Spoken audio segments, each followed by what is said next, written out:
Thank you for coming. We were really excited you called last week about these two companies, Nike and Lulu. We haven't covered these companies much here or looked into them all that much. Right after your call, we dove in, looked into the financials, looked at the potential future of the share price and the growth that could happen. And we're not going to show you our findings yet. We have some questions to ask you first. Yeah, so firstly, do you have any background to investing? No, I don't know much about investing in the stock market. The only stock market experience I really have is contributing to my employer 401k. Then I have been putting money into my Roth IRA for the past 25 years or so, mostly into the index funds. I have been doing some research into individual stocks and listening to guys like Warren Buffett and Dave Ramsey to become more familiar with investing and the lingo surrounding it. For sure. What does your current financial situation look like? As mentioned, I have that 401k in the works. I've got about $100,000 in that, just in the index funds. In my IRA, I believe there's also around about $100,000. And then in my savings, about $70,000. So I got money to invest and to work with here. Yeah, what are your main goals? Or are you more cautious or risky? I'm a little bit more cautious, and then my goals would be long-term investments. For sure, yeah, I think we can make a great recommendation for you. Sounds great. Thank you. So today we'll be looking at the performance, the environment, and opinions, credible opinions. We'll be looking at the financial statements, and then we'll be looking at some of the value ratios, profitability ratios, and then some of the strengths of the company, and then the management teams of the company. We'll do a SWOT analysis, and then looking at the moat, the economic moat, and then some of our final thoughts. So here's the 10-year chart, and you can see Nike, Lulu, and then our benchmark is the S&P 500, what we're comparing it to. And you can see Lulu is up 675% over the past 10 years compared to Nike and the S&P, which are really close around that 160% area. And then we're just going to the 1-year chart, and Nike, Lulu, and S&P again, and the S&P is up 25% this year, and Lulu's down 8%, Nike is down 26.42%. And so we're going to look at the sector. This is what we do. We look at the market, then we look at the sector, then the industry, kind of a top-down approach at analyzing a company. And so the sector is consumer cyclical, and that's up 24.51% this year. And then the industry, and Nike is footwear and accessories, which is down 15.03%. And then Lulu is in the apparel retail industry, which is up 19.18%. And then kind of a comparison, we see on the left side Nike, it is down 26% compared to the market at 25%. And if you remember earlier, I said that they are in the consumer cyclical sector. And what cyclical means is that it moves with the economy. So the stock market sure thinks that the economy is doing good right now since it's up 25%. And Nike's not showing that. That's about a 50% difference there. So that kind of raises a question, what's wrong? And same with Lulu, it's down 8% compared to 25% up. And that could mean two things. That could mean that it's undervalued quite a bit, or that it's just really not a good company and investors don't see potential growth for the future. So with that in mind, we're going down to the sector, which is cyclical again. It's pretty much mirroring the market. It's only about 1% off, and then the industry is down quite a bit, 15%. Nike's another 10% down from that. And then over to Lulu, down 8%, market up 25%. The sector, same as Nike's, and that is up 24%. And then the industry, this is the one that kind of stood out. The industry is up 20%, so it's following the market, it's following the sector trends, and Lulu's not. So this could tell me that Lulu is undervalued again, and it's just lagging because the industry's up, Lulu's not, something's wrong. Now Lauren's gonna explain what that is. Yeah, so Nike is down right now because of the war in Ukraine. So there's a bunch of supply chain issues. So once that gets sorted out, we expect that to go back up. And then Lululemon is currently down because their earnings report came back, and a lot of investors are worried that they won't be able to repeat their earnings from 2023. So Lululemon seems more attractive right now. Its industry is performing well, indicating it could be lagging behind and have the potential for a recovery. So Nike claims to be a growth company. Their statement to investors is this: we create innovative must-have products, we build deep personal connections with consumers, and we deliver an integrated marketplace with compelling retail experiences. Lululemon claims to be a purpose-driven company whose values guide them in all that they do, from their business strategy and innovation to how they connect and build their strong culture. They hope to make 100% of their products with preferred materials by the end of use solutions to advance a circular ecosystem by 2030. They hope to achieve at least 75% preferred materials for their products by 2025, and they hope to offer their guests new business models that extend the life of products. Although both have good incentives, Nike's comprehensive approach and measurable targets make it a stronger contender in terms of environmental awareness. Next, we'll move on to the credible opinions. And we really like these people, Morningstar, Value Line, and Wall Street Journal. They really know what they're talking about, so we use them quite a bit just to have a confirmation on what we're thinking. So Morningstar, it gives it 4 stars for Nike and a fair value of 129, which is 37% above the share price now. Value Line gives an 18-month midpoint price target of 120, which is 28% above the price now. And Wall Street Journal gives a price target of 17% above the price now.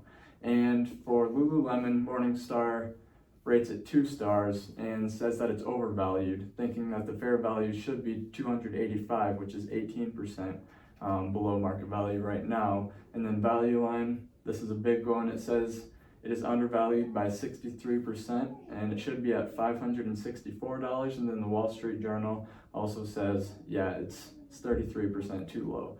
And I took the average of both of those, and for the Nike one, it comes out as 27% for those 3 different opinions. So that's the one that is better according to the people that really know what they're talking about. So now we're going to take a look at some of Nike's financials. So first we're going to start with their income statement. So as you can see by the chart, their total revenue is having a pretty constant growth upward over the years. And they also have a diverse area of where they get their revenue from footwear, apparel, Converse, equipment, global brand, and corporate. And they also have a diverse areas like around the world that they are getting their revenue from. And then their balance sheet. So on here we see that they have lots of total assets currently that cover most or more than their liabilities by a decent amount. So they have lots of assets that they could sell if they end up in trouble to try and get themselves out of it. Nike also gives a dividend that continues to grow, as you can see, where Lululemon does not give a dividend. And then looking at their statement of cash flows, they have a lot of free cash flow at the end of each year, which helps them pay off their debt and finance new investing so they can continue to grow. The next, Lululemon's financial statement. So from their income statement, we can also see a decent amount of growth in total revenue over the years. They are not as diversified in where they get their revenue from because they only have company operated stores, e-commerce, and other. And then they also aren't quite as diversified in the countries they sell to. Lululemon's balance statement, they too have quite a bit of assets that cover more than enough of their liabilities. So if they were to get in trouble, they too could sell some of their assets to help them out and try and get out of it. And then their statement of cash flows. In 2023, they had quite a bit of free cash flow. after the year, but in the years before it wasn't as much, and it's not as much of a consistent upward trend and not as large of one. So both have good growth, but Nike's better because there's more diversity in their revenue streams.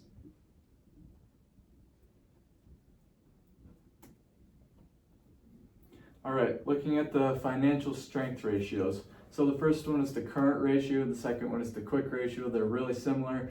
The first one is, it tells us like how well they can cover their bills with the current assets they have to their debt, and then the quick ratio is pretty much the same, but just the most liquid assets they have that they can quickly turn into cash to pay off the debt if needed. If they were to run into trouble, if there was a recession, they could pay off all their debt obligations if they needed to. And the higher the number for that, the better. So the green ones are the ones that win in this comparison. So Nike takes those two, but the next is debt to equity. And this tells us how reliant on debt they are. And a lower number here is better because debt usually less debt is more healthy for the financials. And then ROIC, return on invested capital, how much profit they make from the capital that they invest. And for every dollar of invested capital, Lulu generates 32.38 cents in return. So they have better capital efficiency than Nike. And then inventory turnover, and shows how quickly they're selling their products, so how efficient they are being with their products. And obviously with Nike and Lulu, they have a lot of inventory because they don't offer services, they only offer products. So this is really important just to see how efficient they're moving their inventory in and out of the company. And next is profitability ratios. First is gross profit margin, then operating, and then net. These are all pretty similar, but gross is just how much they're keeping out of every dollar of revenue. So for Lululemon, they're keeping 58.31 cents out of every dollar, and that is better than Nike. And you can see here that Lululemon is all green. Every ratio here is better than Nike. They're just a more profitable company at this point. And for net profit margin is the other pretty important one. This is how much they keep after their revenue, after all of their expenses. Everything that they pay for, they're keeping 16.12 cents per dollar of revenue.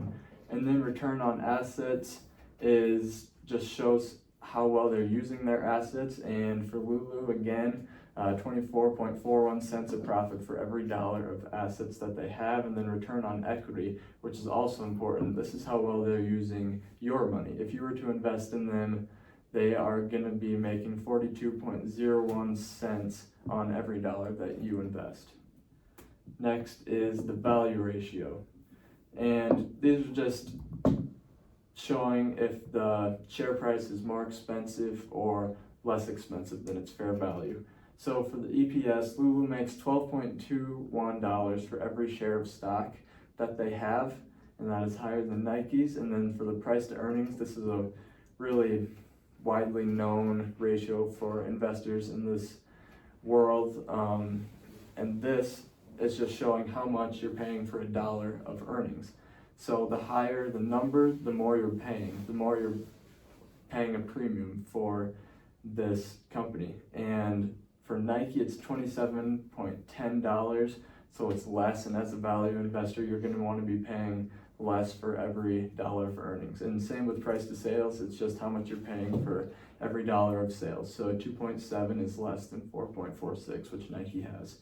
And then so price to cash flow, because you're more of a cautious investor, Lulu has a better deal on their cash flow, how much you're paying for every dollar of cash flow that they have. And then price to earnings growth, the PEG ratio is similar to the price to earnings, but instead of just current earnings, it's how much you're paying per dollar of future earnings, and that's over the next 5 years. And then for the enterprise value, this is just a good comparison of where they're at. It's the true value of the company. So you can see Nike is 137.45 billion, and then Lululemon is only 40.66 billion. So Nike is a lot bigger than Lulu. Yeah, so kind of looking at a bit of their management structures, we can see from Nike that John Donahoe, Timothy Cook, huge names. They cast a wide net with their board, so they have all kinds of experience. They have the CEO of Apple on their board, which is pretty impressive. And looking specifically at management styles, for each production center, their goals are to divide authority horizontally and vertically, which means that they have multiple reporting lines and responsibilities for employees. So this is a flat structure type of management style, and they also emphasize transparency within employees. And looking at Lululemon, they have Calvin McDonald. He's been a huge growth-oriented CEO from 2018 to present. And yeah, their management style is a bit different. He encourages entrepreneurship within employees. And so their management style is based on Stevenson's entrepreneurship scale, which is pretty popular among large size businesses.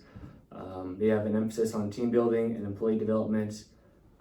And yeah, so they're both good and bad in different ways. But yeah, they're different. So yeah, and then looking at the moat for Nike and Lululemon, the definition of a moat is a company's ability to maintain a competitive advantage over its competition in order to protect its long-term profits and market share. Or, as Warren Buffett says, as you probably know, the advantage of a moat is that it protects businesses from their challenges. So Nike has a pretty large moat. One of them is its worldwide reach. They ship products to more than 190 countries and operate in more than 1,000 stores. They have 6,000 or so branded stores that are operated by franchisees, and their annual revenue is more than double the world's second largest sportswear firm, Adidas. So in my opinion, no athletic apparel company will even come close to their moat and their market share for what they can do. Now looking at Lululemon, they have a bit more of a narrow moat. They mainly sell their products through company-owned, full-price physical stores and e-commerce. So this signifies control over its sales processes that provide advantages. These advantages include price control, discounting, expenses, product assortment, and marketing, whereas other brands lack that level of control. And so yeah, you won't find a Lululemon product at Costco, which is a good or bad thing. So yeah, they do not have as wide of a moat as Nike. Yeah, and then what we have here is our SWOT analysis for each company, and really what this tells us is just the strengths, weaknesses, opportunities, and threats of each company. Nike's, they have strong brand equity, like everyone knows what Nike is. They're a massive brand in today's world, and yeah, so just a couple of these that stand out. Their enormous market share, they're very innovative in their marketing, and they have all these iconic celebrities. Like every big name athlete is with Nike, which really helps their case. As for Lululemon, they also have a pretty strong brand image. They've been kind of a trend lately. They have a diverse product range. They're continuing to come out with new products. They're still a relatively new brand. And they have really good research and development, which is what you want to see out of a company. As for weaknesses, with Nike being a lot bigger of a company, there's just a lot more weaknesses there as well. Everything's a lot more publicized. So they have controversial labor practices, which is just like what you get that's why they can have their products at the price that they have them. They really depend on the US market, and they have some worrying financial indicators. As for Lululemon, their weaknesses are they have pretty high costs. Not a lot of people can afford Lululemon, which is also one of their things that sets them apart. That's why they're kind of a trend, is because it's cool to wear Lululemon. They also do have a limited global presence though, where they're really only in the United States and Canada for the most part. As for opportunities, Nike, they're so big they can invest in as many new markets as they really want to. Just tapping into the future, they have enough money where they can constantly be looking into new things. And they could also introduce anti-counterfeiting measures where they can ensure that their shoes or whatever are the real deal, they're not fake. And yeah, for Lululemon, global expansion, they're a new company, so there's so much growth potential there. And then just technological innovation, they're constantly innovating. For the threats, like we said with Nike, they're counterfeit products and competition from other brands. When you're on top, everyone wants to get there, so they'll do what it takes to get there. As for Lululemon, there's intense competition. They're a younger company. and then economic conditions and counterfeit products as well, just people making knockoff versions. Nike overall is a lot bigger company, so they obviously have way bigger strengths and opportunities. However, their weaknesses and threats are a lot bigger as well. Ultimately, I'd say Nike takes the edge in this just because of the size of the company and the network that they have and the people that they have connections with. So what this is this is our Excel. This is where we just dump a whole bunch of data in, and it kind of spits out some numbers for us. So what we see here, cash flow per share, what this really shows us is just how much cash the company is making per share.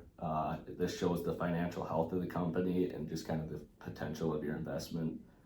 Projected cash flows, this is just what we expect the future of their cash flows to look like. It also shows anticipation of future performance, and it's an indicator where we can kind of monitor their performance. Revenue per share, this shows us it's just their company's total revenue divided by the shares they have out. This shows their stability and also their growth potential and how efficient they are at generating revenue. Earnings per share, this shows how much profits are going towards like the investors in the company. And it shows their financial performance and their dividend payments. Lulu obviously has no dividends, so that impacts them a little bit. And then book value per share. This just shows how much total shareholder equity of a company, and then we take that and divide by the number of shares outstanding. And this shows the value of shareholder equity, asset backing, and return on equity. So what this means, it means both companies' cash flow per share is undervalued. That's what the green means there, the percentage. Nike's is better, and Nike's really better in everything here. All of their green numbers are bigger and their red numbers are smaller, so that's kind of makes that one pretty simple. So some final thoughts on Nike. The Paris Olympics is coming up. This is a really good time for Nike to get their marketing in. They get a lot of screen time. Everybody is watching the Olympics, it seems like. So this is just a great time to get Nike really just marketed to the whole entire world, because everybody in the world is going to be watching. Everyone's going to see Nike, and they're going to want that stuff because good athletes are going to be wearing their stuff.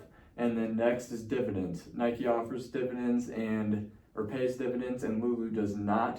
And they pay a 1.6% annual dividend. That means if you would invest $10,000 into their company this year, you would make about $160 in dividends. Yeah, as for Lululemon, just a couple things to throw out there.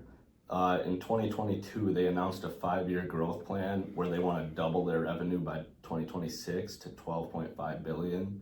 And so far, they're about halfway through that process, and they've been well on track with that. So that's good to see from a company standpoint. And then just a negative to Lulu is the limited life. They're kind of a trend right now, and that kind of scares some people. Their competitors are very new to the market. You see brands like Viore and Unreal, where just like the stability around Lululemon is kind of unknown, just because they could be at their peak right now. We don't know that. Where Nike, they've been around, they've seen their competitors, they've maintained a stable market presence. Next is our recommendation. You can see on the left side of the screen that you can see there all of the things that we went over in this presentation, all of the topics we discussed, and then you can see which company came on top for each of those things. And as you can see, Nike is on the leaderboard there a lot more than Lulu, so we are going to suggest you buy Nike if you are going to buy one or the other. We're not saying that these are the best investments you can make in the market right now. You can come talk to us a different time if you want to learn more about better growth potential companies, because there is a lot more out there compared to these two. But we do say Nike when comparing Lululemon versus Nike. And how much? So you have about $100,000 in your Roth IRA, and that's where you want to invest in one of these two companies. So we would suggest no more than 10%, just because there is better opportunities out there, and you want to keep a diversified portfolio. Even though you are invested in index funds, in your 401k, which is as diverse as you can get pretty much. So we say buy, as you can see at the top. It's not a strong buy just because it's not the best company you can buy.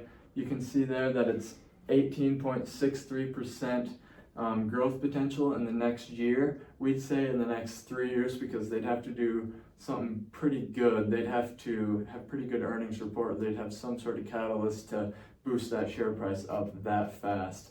And yeah, we thank you for choosing our company to come in here and let us analyze these stocks for you. Thank you for that. Look forward to working and investing with you guys going forward.